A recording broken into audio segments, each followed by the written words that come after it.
자, 여러분 안녕하세요. 자, 이제 한제국을 하겠습니다. 우리 여러분 지난번에 진시황이 세운 진나라 기억나죠? 그런데 왜 망해요? 진승 5강에 난 밀란으로 망했다가 초나라의 항우, 한나라의 여러분 유방이 싸우는 초안 전쟁을 거쳐서 나중에 누가 이겨요? 여기 있죠? 한고조 유방이란 사람이 여러분 이겨서 한나라를 세우는 거예요. 근데 여러분 이 한나라가요 되게 웃겨요. 왜냐?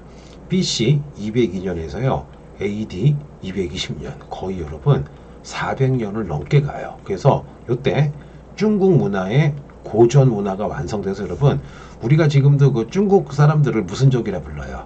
한족이라 부르죠. 왜 그러느냐? 요 한제국 때 여러분 바로 하은주 춘추 전국 시대 진나라의 문화를 완성해서 자 중국 사람들의 고대 문화를 완성했기 때문에 한제국이라 부르는 거예요. 근데 오늘 좀 미안한 얘기 좀 할게요. 선생님이 한제국을 이제 프린트를 만들면서 욕심이 생겼어. 봐봐 여러분 되게 좀 정신없어 보이죠. 왜 그러느냐? 이 한 장에 한제국을 다 넣고 싶었어. 왜냐면 여러분 한제국이 의외로 내용이 되게 많은데 두 개로 쪼갤래다가 괜히 이상한 욕심 있죠. 한 방에 다 보여주자. 그래서 한 방에 모든 걸 다 넣다 보니까 조금 정신이 없는데 양해해 주세요. 대신에 좋은 점이 있어요. 동사가 됐든 세계사가 됐든 여러분 여기 있는 것만 외우면은 완벽해집니다. 그래서 여러분 이 부분을 배우겠습니다. 자 시작을 할게요. 자 일단 여러분 그 여기 한고조는 뭐냐? 한나라 세운 사람이다. 태조란 뜻이 되겠고요. 성은 유고 이름이 방이에요. 그러면 이 사람이 BC 202년에 항우를 물리쳐서 황제가 된 다음에요. BC 195년까지 황제가 돼요. 그래서 한고조 유방의 가장 키워드는 뭐냐? 한제국을 건설했다. 누구를 물리치고? 항우를 물리치고. 그래서 여러분 요 유방과 항우의 이야기를 쓴 바로 소설이 뭐예요? 삼국지의 버금가는 초안지가 되고 요 유방과 항우의 여러분 전투를 게임으로 만든 게 있죠. 스타크래프트, 롤이 아니라 여러분 바로 뭐예요? 장기가 이 사람들 얘기예요. 그러면 한제국 세운 다음에 수도가 어딜까요? 장안이야. 그럼 우리 배운 거 한번 빨리 복습을 해보자. 자, 해볼게요, 여러분. 질문. 요 장안이 지도 그려줄게요. 귀찮지 않아요. 자, 재밌어요. 이렇게 여러분 중국 이렇게 항하강 있으면 여러분 요쯤이 장안인데 여기 봐봐. 주나라의 수도 호경도 요쪽이고요. 진나라의 수도였던 무슨 양, 센양도 요쪽이고요. 지금 현재 한나라의 수도 여기가 장안인 거야. 나중에 여러분 당나라도 수도가 장안이거든요. 그래서 여러분 자 제가 알아봤더니 중국사에서 장안에 수도를 둔 국가가 11개 국가가 됐다고 합니다. 그래서 여러분 이것도 한번 알아두시면 되게 좋아요. 그런데 여러분 재밌는 게 있어요. 뭐가 재밌느냐? 한고조 유방에서 제일 많이 나오는 게 군국제예요. 자, 해볼게요. 봐봐. 자, 따라해봐요. 주나라 때는 혈연적 무슨 제도예요? 봉건제도라 가운데 조금 천자가 다스리고 나머지는 친척들에게 지방분권했죠. 그러다 보니까 지방 세력이 세지니까 뭐야? 주나라 망하고 춘추 전국시대. 그래서 여러분 진나라 진시황이 나는 싫어 하면서 여러분 중앙집권적인 무슨 제를 해요? 군현제에서 군과 현을 설치해서 모든 군현의 군수, 현령 파견해서 중앙집권했죠. 그러면 군국제는 뭐냐? 해볼게요, 여러분. 넓은 부분은 한 2분의 1 정도 땅은 한고조 유방이 직접 지방간 파견해서 군현제를 하고 변방에는 자기를 도와준 부하나 친척들에게 땅을 주는 무슨 제를 한 거예요? 봉건제를 한 거예요. 그럼 여러분 생각을 해봐요. 그러면 완벽하게 여러분 봐봐요.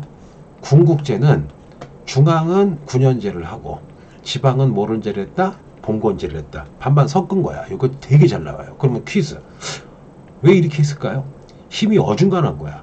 주나라 황제보다는 천자보다는 센데 진나라 진시황보다는 힘이 약하니까 여러분 절충을 해서 무슨 제를 했다? 군국제. 반드시 외워야 되고요. 그 다음에 또 하나. BC 200년. 여러분 외우기 쉬우라고요. BC 200년에 백등산 전투, 가로치고 혹은 평성 전투인데요. 이때 한고조 유방이 흉노랑 싸워요. 자, 볼게요, 여러분. 흉노를 맨 처음 건드린 게 무슨 왕이에요? 진시황. 진시황이 자, 빨리 장군, 몽염 장군을 통해서 흉노를 몰아낸 다음에 무슨 장성을 쌌어요? 만리장성을 쌌죠. 그런데 항고조 유방 때 여러분 이 흉노에 엄청난 왕이 등장해요. 따라해볼게요. 묵직하고 특이하다. 무슨 선우? 묵특선우인데 참고로 아시다시피 선우는 흉노의 왕이란 뜻이에요. 그런데 항고조 유방이 여러분 흉노를 쳐들어갔는데 와, 이 묵특선우가 거의 징기스칸급이에요. 완벽하게 패배를 해가지고 항고조 유방이 죽기 직전이야. 이때 확실하진 않지만 가물가물해요. 유방의 부하 중에 진평이라는 사람이 우리 죽게 생겼습니다. 근데 한 가지 방법이 있대. 뭐냐? 묵특선우의 부인이 묵특선우만큼 힘이 센다 봐. 요 묵특선우 부인을 꼬시자. 어떻게 꼬시느냐? 부인이시여. 만약에 묵특선우가 항고조 유방 죽이고 한나라 먹으면 한나라에는 인구가 많기 때문에 미인들이 엄청나게 많다. 그러면 당신 남편 묵특선우가 중국 먹은 다음에 미녀들을 막 잡아가면 당신이 가슴 아프지 않냐. 그래서 당신이 중재를 해서 화해를 시키자. 해서 여러분 이게 먹혀요. 그래서 묵특선우의 부인이 야 남편 싸우지 마. 해서 여러분 어떻게 해요? 화친 맺은 다음에 따라해볼게요. 형제관계. 흉노가 형이 되고 항고조 유방이 아우가 돼서 여러분 공물이 뭐야? 엄청난 금은보화를 매년 바치고 결정적인 거 요거 외울게요. 슬픈 일이 생겨요. 한나라의 왕족이나 황제의 뭐 딸이나 그런 사람들을 여러분 공주를 흉노 묵특선우의 여러분 뭐야 그 부인으로 두 번째 내지는 그 아랫 부인으로 보내는 거야. 그래서 요 화봉공주는 굉장히 슬프죠. 나라가 힘이 약하니까 어떻게 해요? 멀쩡한 공주들을 여러분 흉노에 보내는 거야. 그래서 여러분 된 거예요. 그러면 항고조 유방은 외울 거 딱 두 거예요. 세 개. 한제국을 건설했다. 힘이 좀 어중간해가지고 군현제와 봉건제를 섞은 군국제를 했다. 그 다음에 요거 동사에서 무조건 해야 돼요. BC 200년 백등산 평성전투 져가지고 묵특선우에게 고개를 떨구고 화봉공주를 바쳤다. 이렇게 알아두시면 완벽합니다. 해볼게요 여러분. 그리고 나서 여러분 시간이 수십 년 흘러서 한무제라는 사람이 왕이 돼요. 자, 오늘의 키워드 여러분, 한국의 역사든 중국의 역사든 일본의 역사든 왕 이름에 무자, 요 무자가 없을 무자가 아니에요. 무슨 무자? 싸울 무자가 들어가면요 무조건 이 사람은 정복 활동을 엄청나게 잘한 사람이에요. 해보자. 그러면 연도 외우면 좋겠죠? BC 141년에 어린 나이에 왕이 돼가지고요 BC 87년까지 왕을 해요. 몇 년 한 거야? 거의 여러분 50년 왕을 한 거죠. 그러면 한무제에 무자가 들어갔듯이 이 사람의 취미는 뭐예요? 정복 활동이야. 근데 대다수 전쟁에서 이겨요. 그럼 물어볼게요. 역사의 공식.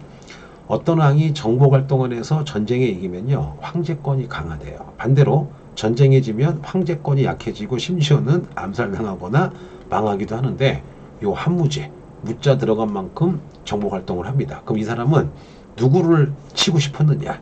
할아버지를 괴롭혔던 흉노를 치고 싶은데 너무너무 스트롱 강한 거예요. 그래서 어떻게 하느냐?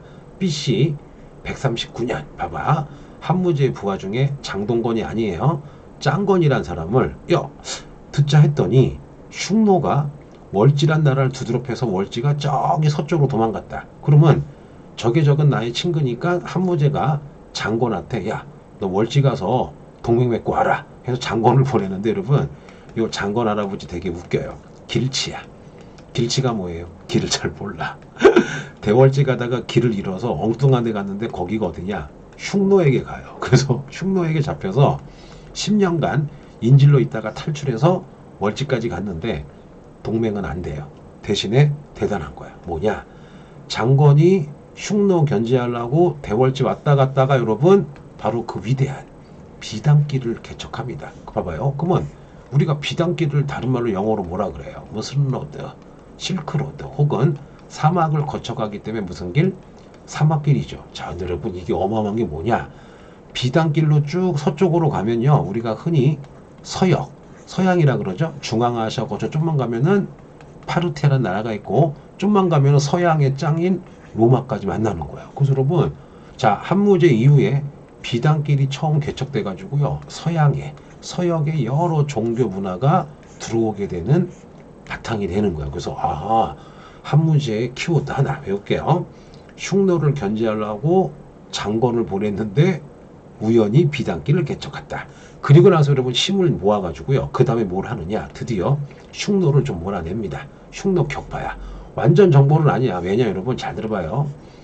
유목민족은 말을 타고 다니기 때문에 완전 정보를 못해요. 다만 몰아낸 거야. 뭘로? 고비 산막과 오르도스란 지역으로 몰아내요. 근데 이때 유명한 장군이 있어요. 해볼게요 여러분. 재밌는 거.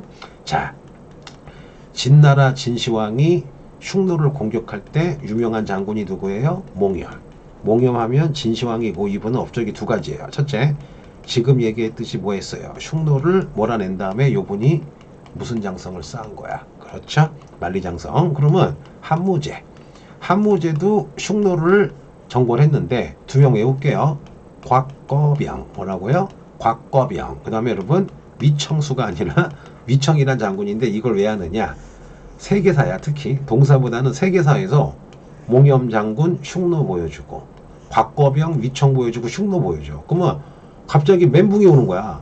다른 거는 아무 힌트가 없고 몽염 흉노 그 다음에 곽거병 위청 흉노 하면은 헷갈리겠죠. 지금 외우세요. 몽염 장군은 진나라, 한무제는 누구야? 곽거병 위청 이렇게 외워주네요. 자 여기 써놨죠. 자 한무제가 흉노 격파할 때 위청 장군이랑 곽거병 장군이 있다. 또 하나 여러분, 야 한무제 장난 아니에요. 뭐냐 여러분, 남비의 기억나죠? 진시황의 부하였던 자 기억을 떠올려 봅시다. 지에우다란 사람이 여러분 BC 206년쯤에 지금의 베트남에다 세운 나라가 뭐예요? 남비에시예요. 그런데 이 한무제가 흉노 정벌을 하고 정벌하면서 여러분 힘이 넘치니까 남비에스를 쳐들어가서 멸망을 시켜요. BC 111년. 그런 다음에 여러분 여기다가 한나라가 9개 군현제를 설치해요. 봐봐 여러분. 한나라가 베트남 먹은 다음에요. 야 행정구역을 9개로 해서 여기다가 군현제를 설치한 게 한 구군입니다. 그리고 더 슬픈 일. 욕 좀 할게요. 이 나쁜 아저씨가요. 결국 3년 있다가 BC 108년 우리의 최초의 국가인 무슨 선 여러분? 고조선까지 멸망시킨 다음에 거기다가 한사군을 설치하는 거야. 근데 이 한사군을 나중에 누가? 고구려가 여러분 수백 년에 거쳐가지고 하나하나 없애잖아요. 그러면 일단 좀 기분은 나쁘지만 여러분 한무제 업적 장난 아니죠. 이 사람 완전히 여러분 지금 봤듯이 여러분 완전히 지금 무순왕이 돼버렸어요. 전국왕이 돼버렸죠. 그럼 선생님이 외우기 편하게 해줄게요. 한번 해볼게요. 자 한무제 해봅시다. 자 한무제는 완전히 정복왕이다. 위쪽으로는 무슨 노를 몰아냈다. 흉노를 몰아냈다. 무슨 청? 심청이에요? 위청이에요? 위청이랑 무슨 거병? 곽거병. 그런데 흉노 몰아내려고 대월지랑 동맹하려고 장권 보냈다가 이쪽에 여러분 무슨 길을 개척했다. 비단길을 개척했다. 또 하나 아래로는 어디야? 베트남 무슨 비에슬? 남비에슬 정벌하고 BC 몇 년? 111년 연도 외울게. 여기다가 한나라가 9개의 군현제를 설치하고 그 다음에 어디 여러분 바로 아유 슬퍼요. BC 108년에 우리의 무슨 선을 고조선을 멸망시킨 다음에 한나라가 4개의 군현제를 설치했다. 자 그럼 여러분 동서남북 다 되죠. 그래서 이렇게 동서남북으로 외우세요. 맨 처음이 뭐야? 그럴까지는 없지만 비단길 개척이 먼저고 그 다음에 흉노 압박하는 와중에 남비엔 압박하고 어떻게 해요? 고조선들 멸망시키고. 자 그래서 여러분 황제권이 강화됩니다. 근데 슬픈 얘기 해줄게요 여러분. 전쟁에서 여러분 승리한 건 너무너무 좋은데 문제가 터졌어요. 자 1번 여러분 전쟁을 하면요 돈이 엄청나게 들어요. 그래서 한무제가 전쟁은 승리했는데 나라에 돈이 엄청 없어져요. 그럼 어떻게 하느냐? 돈을 벌려고 경제를 통제하는데 한마디로 뭐야? 야 상인들 너 가만히 있어. 상인들 가만히 있고 나라가 대신 장사를 하거나 상인들의 돈을 뺏어요. 자 해보자 여러분. 너무 중요해요. 한무제 전쟁으로 돈이 없죠. 여러분 바로 소금과 철을 전매를 합니다. 다 알겠지만 전매가 뭐야? 개인이 못 팔고 여러분 국가만이 팔 수가 있는 거야. 그러면 봐봐요. 소금이 100원인데 국가만 파니까 소금 1000원에 팔아요. 철도 100원인데 국가만 파니까 얼마에 팔아요? 1000원에 팔아요. 그거 생각해봐. 인간이 소금 안 먹고 살 수가 없죠. 철이 없으면 농사 못 짓죠. 그래서 여러분 야 이게 10배 20배로 국가가 비싸게 받는 걸 뭐라 그래요? 전매야. 오늘날에도 있을까요 없을까요? 오늘날에도 있죠. 뭐냐 여러분은 관계 없겠지만 여러분 우리가 그 아버님이나 그 형이나 오빠가 피는 담배는 나라에서밖에 안 팔아요. 전매야. 그래서 예를 들면 담배가 4,500원이면요. 세금이 3,500원이래. 약간 과장해서. 그런 식으로 여러분 이때 전매가 시작된 거야. 그래서 한무제 하면 무조건 여러분 제일 잘 나오는 게 뭐냐? 아, 전쟁으로 돈이 없으니까 뭐를 전매했다. 소금과 철을 전매했다. 요것만 딱 하시면은 훌륭합니다. 두 번째 볼게요, 여러분. 균수법, 평준법이 뭐냐? 자, 여러분 좀만 제 얘기 들어보세요. 자, 이렇게 있으면 여기 강남은 쌀 가격이 100원인데 여기는 쌀 가격이 500원이야. 그럼 어떻게 하느냐? 자, 한무제가 야, 요 100원어치 세금으로 걷어들이든가 나라가 사들여서 요거를 갖다가 여기서 300원이나 400원에 파는 거야. 이걸 뭐라 그래요?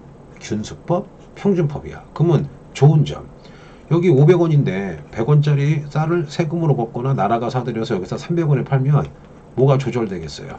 물가도 조절되고 돈도 200원 남으니까 떼돈을 먹겠죠. 이게 바로 뭐예요? 균수법, 평준법의 원리인데 요거 진실을 알려줄게요. 이거 말도 안 된다? 왜 말이 안 되느냐? 여러분 잘 생각해봐요. 싼 걸 사서 비싼 데다가 좀 붙여서 파는 건 누구의 일이야? 상인의 일이야. 그러면 한무제가요, 제가 알아봤더니 그 한나라 때 대상인들을 많이 죽이거나 감옥에 쳐놓거나 재산을 빼서, 그리고 상인들이 할 걸 누가 해요? 황제가 해버린 거야. 물론 여러분 교과서에는 균수법, 평준법은 물가를 안정시키고 막 그런 거 나오는데 물론 그런 것도 있지만 통제 경제야. 즉 상인들이 할 걸 나라가 해버리는 거예요. 그러면서 또 하나 외울게요. 동전도 발행합니다. 오수전인데 이거 잘 나온다. 자, 해줄게 여러분. 자, 진시황 때 만든 엽전이 있어요. 외울게요. 진시황 때 만든 엽전을 자, 발량전이고, 자, 한무제 때 만든 동전을 따라 볼게요. 무슨 전? 오수전입니다. 이거 여러분 미안한데 외워야 돼. 동사나 세계 사는 분들은 요거 외워야 돼요. 또 하나, 잠깐만 나온 김에 해보자. 여러분 그 진시황과 또 한무제의 공통점이 있어요. 뭐가 있느냐? 바로 나오네. 따라볼게요. 한무제 바로 중앙집권, 한마디로 뭐야? 군연제를 합니다. 그럼 여러분 제 얘기 들어보세요. 그 한무제 할아버지가 한고조 무슨 방이었어요? 유방이었죠, 여러분. 근데 유방은 여러분 나라 세우자마자 좀 힘이 애매하니까 뭘 하느냐? 자, 써볼게요. 자, 얼른 지었습니다. 자, 한고조 유방은 애매하니까 여러분 따라해볼게요. 군국제를 하죠. 자, 군국제가 뭐야? 가운데는 군연제 하고 지방은 봉건제 한 거죠. 자, 그런데 지금 우리 무슨 무제 하고 있어요? 한무제. 무슨 대왕이야? 뚱땡이 대왕이야? 정복왕이야? 정복왕이라 왕권이 세졌죠. 이때 한무제가 야, 나 진시황만큼 힘이 세졌어. 왕권 강화됐으니까 군국제 안 해. 나도 군국제 폐지하고 전국에 부하 보내서 군연제 할 거야. 그래서 여러분 오늘의 키워드 한무제 빨간 거로 써줄게요. 한무제는 써보자. 군국제를 폐지하고 진시황처럼 군연제를 했다. 그래서 한무제와 진시황의 공통점, 군연제를 했다. 공통점, 무슨 절을 발행했다. 동전을 발행했다. 한무제는 수전, 진시황은 밤 무슨 전? 발량전이 되겠습니다. 여러분 이렇게 알아두시면 너무너무 좋습니다. 여기까지 했어요. 자, 그런데 여러분 문제가 터졌어. 자, 재밌게 해보자. 그러면 한무제 때 여러분 군가 현가 군연제 했죠. 그러면 군수가 도지사고 현령이 지금 시장이야. 그러면 부하들이 수백 명, 사또들이 수백 명, 수천 명 필요하겠죠. 근데 여러분 이때는 아직 무슨 죄가 없어. 과거죄가 없어요. 그러면 뭐가 필요해 지금? 쉽게 얘기해서 공무원이 필요하죠. 그러면 공무원을 뽑아야 되는데 아직 과거 시험이 없고, 또 공무원을 뽑을 때 여러분 어떤 원칙이 필요하잖아. 이 사람이 수학을 잘하는지 뭐 영어를 잘하는지 여러분 원칙이 필요하겠죠. 그래서 여러분 오늘의 하이라이트 해보자. 일로 와볼게요. 끝으로 와볼게요. 한무제 부하 중에 동중서라는 사람이 있어요. 이 사람이 이 당시 유명한 무슨 자야? 유학자야. 이 사람이 건의를 해요. 전하 이 유학을 배운 애들이 착하다. 왜냐? 유학에서 중심은 뭐야? 임금에게 충성하고 부모에게 효도하고, 또 하나 독서를 많이 하고 역사를 많이 공부하다 보니까 지식도 많죠. 게다가 여러분 무인이 아니라 문학을 배운 문인이니까 반란 일으키지도 않겠죠. 그래서 동중서가 전하 이양 부하를 뽑으려면은 유학을 배운 애를 뽑자. 그래서 여러분 한무제가 그래 유학한 애가 낫겠다. 그래서 여러분 유학이 관학화 내지는 국교화 나라에서 나라의 학문으로 정해요. 그럼 이게 무슨 말이냐? 앞으로 한나라 때 공무원을 역사에서 뭐라 그래요? 관리라 그러죠. 그러면 한나라 때 공무원이나 관리가 되기 위해서는 반드시 이제 유학을 배워야 돼요. 자, 그럼 여러분 이제 출세하려면 유학을 배워야 돼요. 그러면 유학 배운 사람이 많겠죠. 그래서 봐봐. 한무제 때 서울 장안에다가 유학을 가리키는 대학을 세우는데 그 대학을 세 번 따라해 볼게요. 무슨 학이라 불러요? 태학이에요. 그러면 자, 제가 얘기해 줄게요. 눈치가 빠른 사람은 캐치했을 거야. 자, B시대 AD 4세기 고구려의 소수림 왕도 여러분 역사책에 태학을 세웠다고 했죠. 이 태학을 이름을 100개 온 거예요. 그러면 태학이 유학을 가리키는 대학이라고 치면 여기에 누가 필요해요? 교수님이 필요하겠죠. 그래서 여러분 바로 한무제가 이 태학에 오경 박사라는 걸 설치합니다. 그 오경 박사가 뭐냐 해볼게요. 여러분 공자 선생님께서요 제자를 가리키려고 5가지 책을 편집했어요. 해보자. 상식이에요. 공자 이전에 있던 시 300편을 엮었다. 시경, 시의 경자. 두 번째, 주역이라고 들어본 적 있죠? 자, 우주의 변화를 연구하는 역경 전보는 책이라고 보시면 돼요. 그 다음에 왕들의 이야기를 적어놓은 서경. 그 다음에 예의를 적어놓은 예기. 그 다음에 공자가 적어놓은 역사책 춘추. 요거를 해보자. 하나, 둘, 셋, 넷, 5개. 요거를 오경이라 그래요. 이게 왜 중요하느냐?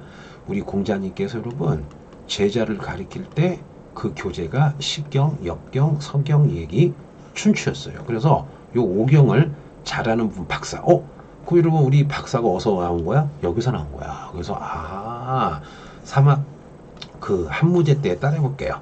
무슨 서의 권위로? 동중서란 사람의 권위로 유학이 국교화됐다. 그래서 유학을 가리키는 학교를 한무제 때 만들었다. 무슨 학? 태학. 그러면 그 태학에 있는 교수님들을 세 번 해볼게요. 오경도 알아두면 여러분 나중에 써먹을 때 있어요. 그러면 태학 만든 다음에 거기에 교수님들을 무슨 박사라 불러요? 오경 박사. 그래서 여러분 나중에 국사 같은 거 좀 깊게 공부하면요. 우리나라 백제에도 오경 박사라는 관직이 있었고 고구려에 뭐가 있었어요? 태학이 있고 다 이렇게 연결되어 있는 거예요. 자, 여기까지 했습니다. 그런데 여러분, 자, 잠깐만. 그 공자님이랑 그 다음에 공자, 맹자, 무슨 자, 순자가 바로 유학을 만드신 분이죠. 그런데 여러분 이분들이 살아있을 때가 춘추 전국시대인데 요때 이분들이 만든 유학을요 원래 시작이다, 오리지널, 원조다, 원시유학 내지는 진나라 전에 있는 유학이다, 먼저 있다, 선진유학이라 불러요. 근데 좀 슬픈 얘기 할게요.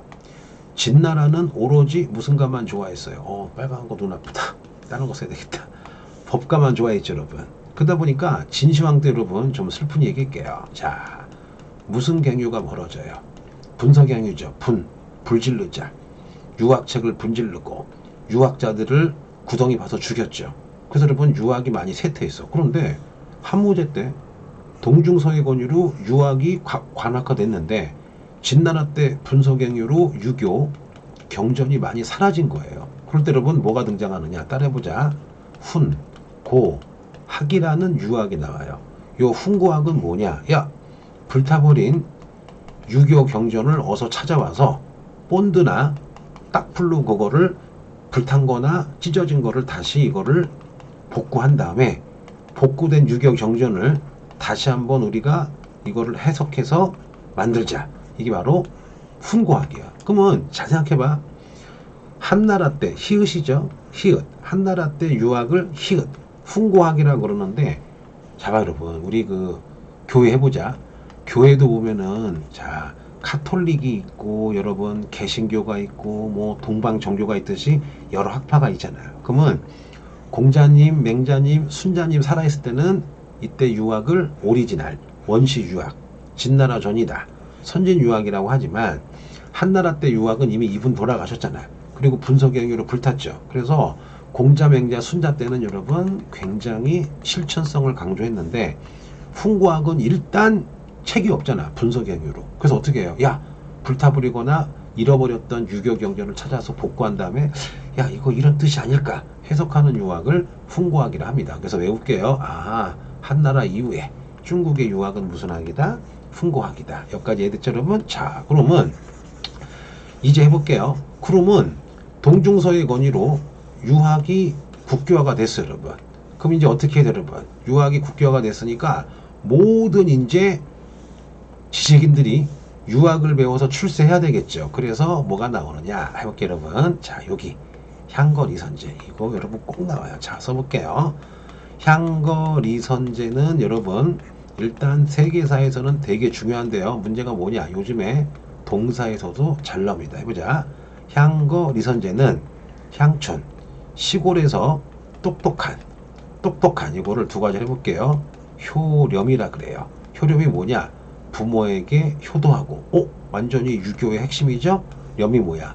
청렴하고, 혹은 해볼게요. 수재, 똑똑하고, 현량, 현명한 사람을 동네에서 여러 사람들이 추천을 하면 이 사람을 추천받아서 서울에 내려와서 여러분 관리로 임명하는, 따라해볼게요. 추천제. 이 추천을 다른 말로 뭐라 그래요? 청거제라 그러죠. 자, 지방에 뭐랄까 조금 학식 있고 지방에 좀 잘 나가는 분들이 야, 누구누구 스티븐스 되게 착하고 유학도 많이 배우고 청렴하대 해서 여러분 이거를 지방간에게 추천하면 지방간이 황제에 추천해서 여러분 올라와서 간단한 면접을 본 다음에 관리가 되는 게 10번. 무슨 리선제예요? 향거 리선제입니다. 그래서 해보자. 한무제 때 이렇게 와요. 한무제 때 무슨 제 했어요? 9년제 했죠. 9년제도 하고 동중서의 권위로 유교도 어떻게 됐어요? 국교화 했죠. 오경 박사 태학 기억나야 돼요. 그러면 그거 가지고 이제 관리를 뽑는데 그 관리 뽑는 방법이 5번. 향거 리선제야. 그러면 향거 리선제는 기본적으로 유학적으로 살아야 돼. 효도하고 청렴하고 유학책도 많이 알아서 수재해야 돼. 대신에 뭐야? 향촌 시골에서 여러 사람들이 야, 쟤 착하다라고 여러분 추천 내지는 청거를 해서 지방간이 딱 청구하면 여러분 관리가 되는데, 해볼게요 여러분. 재밌는 거.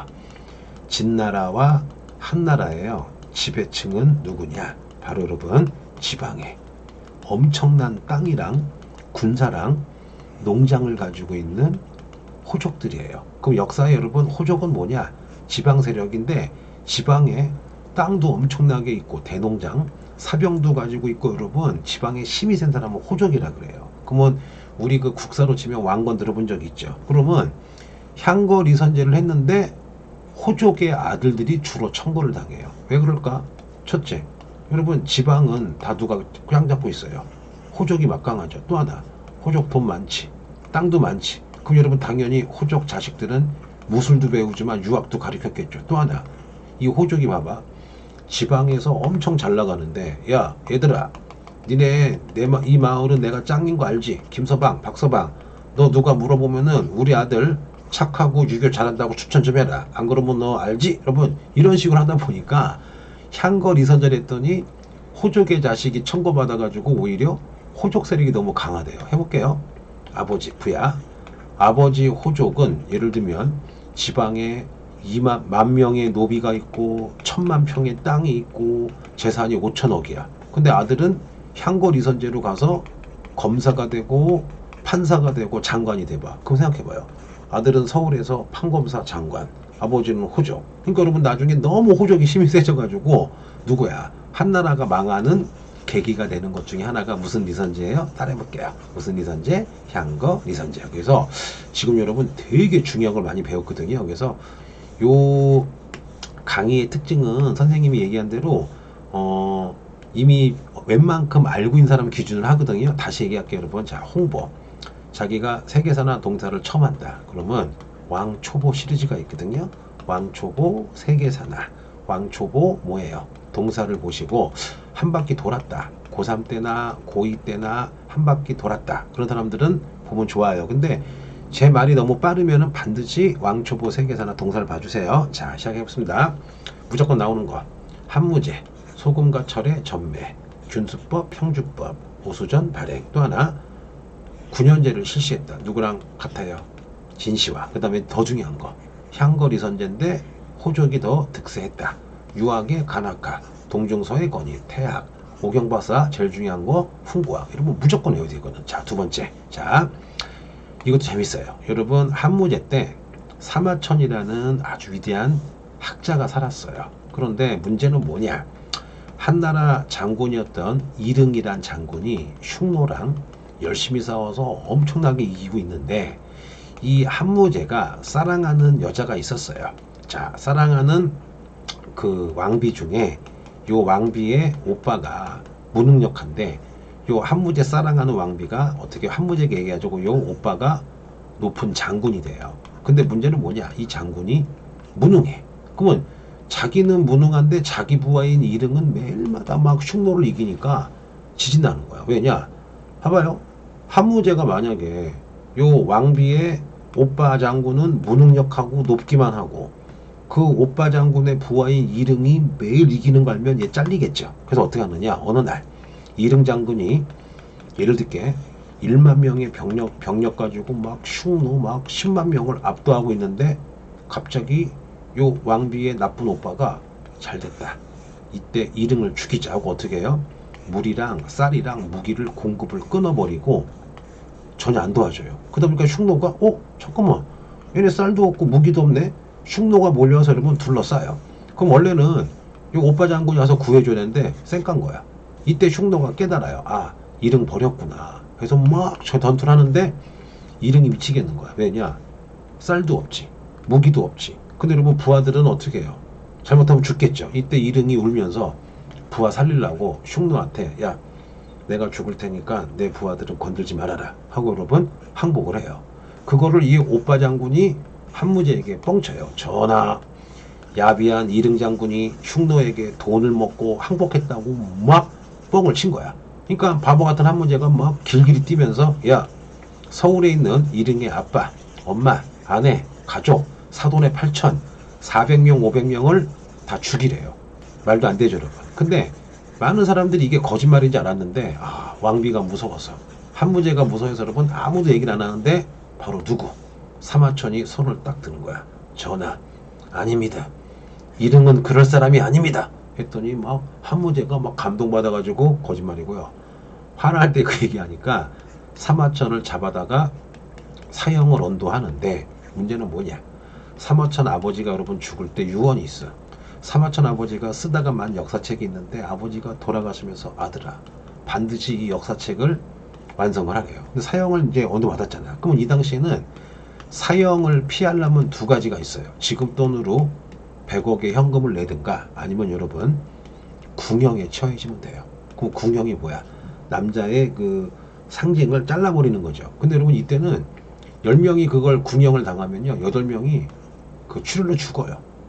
2명밖에 못 살아. 어차피 근데 어떻게 해요? 사마천이 여러분 궁형을 선택을 한 거야.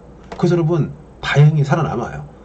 살아남지만 많은 사람들이 욕을 해. 야, 저 새끼 욕 좀 하기 미안해요. 저놈 아버지 이름 대고 비굴하게 산 거다. 그래서 여러분 사마천 지나가면 막 침 뱉고 막 했는데 이 사마천이 그 궁형을 당한 와중에도 여러분 쓴 책이 뭐예요? 사기인데 이 사기는 뭐냐?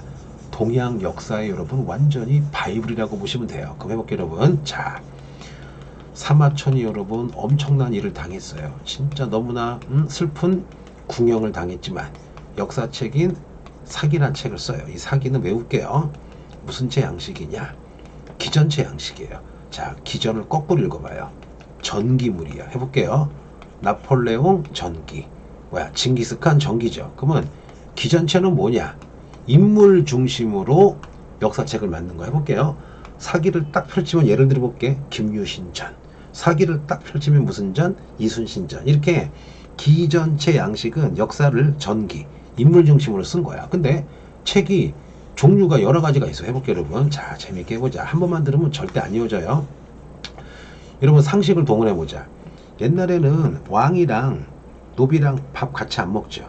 그래서 봐봐요 여러분. 그래서 그 사기에 보면요 본기라는 책이 있는데 이 본기는 뭐냐? 왕이나 역대 황제들만 적어 놓는 거야. 한무제, 진시황. 그 다음에 세가란 책이 있는데 요 세가는 장군이나 유명한 신하들의 얘기를 적어 놓은 거예요. 그 다음에 열전이란 책이 있는데 요 열전은 평민, 일반 사람을 적어 놨는데 웃겨요. 자, 자객열전이라고 있거든.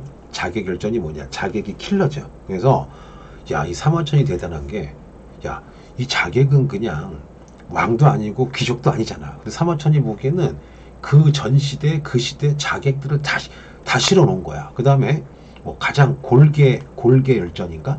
가장 웃긴 코미디언, 가자부장 열전에서 여러분, 이 사마천이 위대한 게 뭐냐? 왕이랑 장군만 역사에 실은 게 아니라 자객, 부자, 그 다음에 웃긴 사람, 상인을 적어 놓은 게 열전이에요. 그 다음에 지표가 있는데 지는 뭐냐? 네이버 지식인이에요. 해볼게요. 열전을 읽는데 어떤 사람이 예를 들면 축국이라는 운동을 좋아했대.